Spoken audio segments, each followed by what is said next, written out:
Hello, my name is Caleb Smith with the Rocket Miner newspaper, here with an update, mostly weather related, for September 7th, 2020. For a lot of people, Labor Day traditionally signals the end of summer, and our forecast is certainly reflecting that conventional wisdom. We're told to expect snow and possibly rain before midnight, then snow afterwards. Possibly with a pinch of thunder in there. Tonight's low is expected to be about 30 degrees, with winds ranging from 35 to 40 miles per hour, possibly to 50 to 55, with gusts up to 70 miles per hour. Overnight, we're expected to see an 80% chance of precipitation, with accumulation probably to be less than an inch. That snow and rain is still likely to continue into Tuesday, throughout the day and after dark. We're told to expect patchy, blowing snow before noon. Mostly cloudy with a high near 36. Winds will start out around 45 to 50 miles per hour, possibly decreasing to 30 to 35 miles per hour, still with potential gusts up to 60 miles per hour. We're told to anticipate a 70% chance of precipitation and new snow accumulation around an inch. When it comes to Tuesday night, we're told to expect a 30% chance of snow. Then with a low around 22, and wind being a little bit less potent, only being around 25 to 28 miles per hour, decreasing to 16 to 19 miles per hour. Looking at the longer term forecast, we're told to expect a 20% chance of snow on Wednesday during the day, 40% chance of rain or snow Wednesday night. During daylight hours on Thursday, a 40% chance of rain and snow, 40% chance of rain Thursday night. Sunny conditions on Wednesday, mostly clear on Friday night.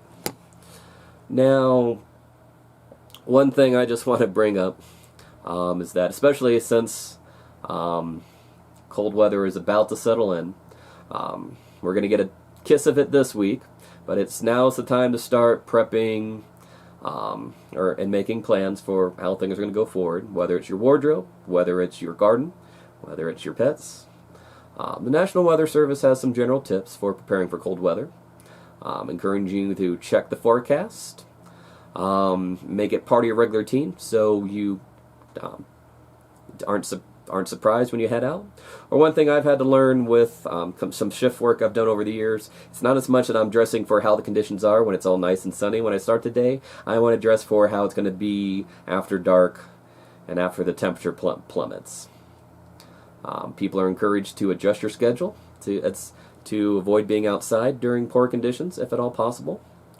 You're encouraged to protect your pets, plants, and property. Bring them indoors if necessary, and also just be watching out for things like make sure that your pipes don't freeze. Know the temperature thresholds for these things. If it's time to bring your potted plants indoors, if it's time to bring the animals into a warmer place, please be cognizant of that. Don't leave them out there in conditions that are too extreme and unforgiving to them. You wouldn't want to do that to a human. Don't do that to your pets.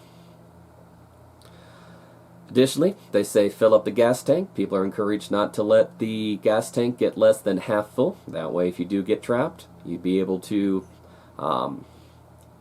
still keep the engine running or keep the heater running. When it comes to a car survival kit, there's a couple items that I'd encourage you to just not just mentally go over, but do a physical check. Don't just go like, yeah, I'm pretty sure I got jumper cables in there. Do you? Do you? Are you sure they're there? You sure you didn't take them out and you promised to bring them back lately? And you'd hate to find that for any items in your kit, which, like I said, the suggested list includes jumper cables, flashlights, first aid kit. If you have a baby or young child member, special needs gear for them, diapers, formula, whatnot. Non-perishable food, such as canned food. If you have that, make sure they're the pop top or you have a can opener, or else that'll just be a bit of frustration. dry cereal, protein-rich foods like nuts and energy bars. I cycle mine out kind of quarterly myself.